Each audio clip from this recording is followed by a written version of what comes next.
I can't get a neurology appointment for my migraine. Where else can I get support? In this video, we're looking at the support network you can find and who you can contact to learn how to cope with migraine. Living with migraine means that you most likely will go through a trial and error process when it comes to finding a diagnosis and the right treatment. I myself have seen so many specialists to figure out how I can cope with my disease. And while all the health systems are slightly different, most of them start this journey at your general practitioner, your GP.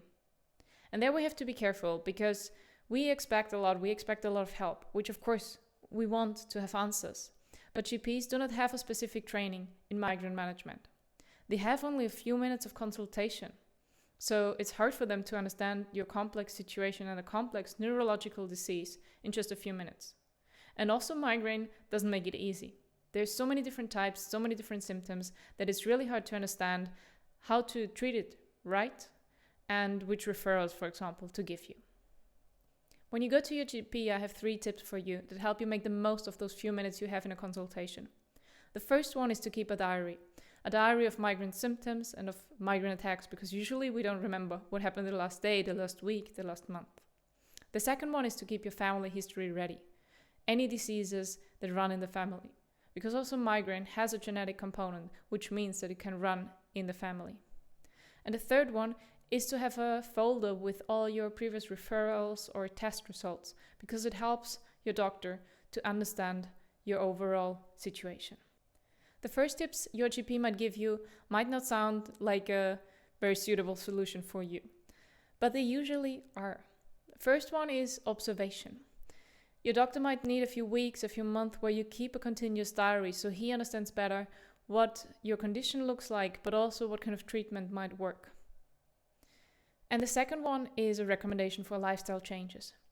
And this is not just to send you away with an easy answer.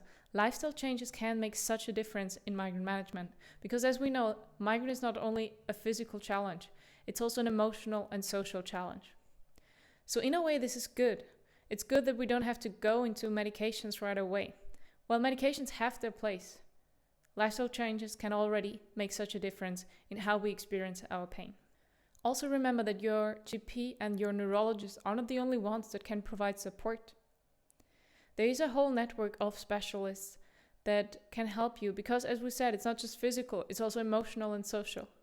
So while you might go to see a neurologist, a gastroenterologist, a pain specialist, there are also psychologists, physiotherapists, dietitians, nurses that can help you to figure out the right path to treatment. So as we conclude that yes, it's a long trial and error process, we also know that while we're, for example, on a waiting list for a neurology appointment, there are other options we can reach out to in the meantime.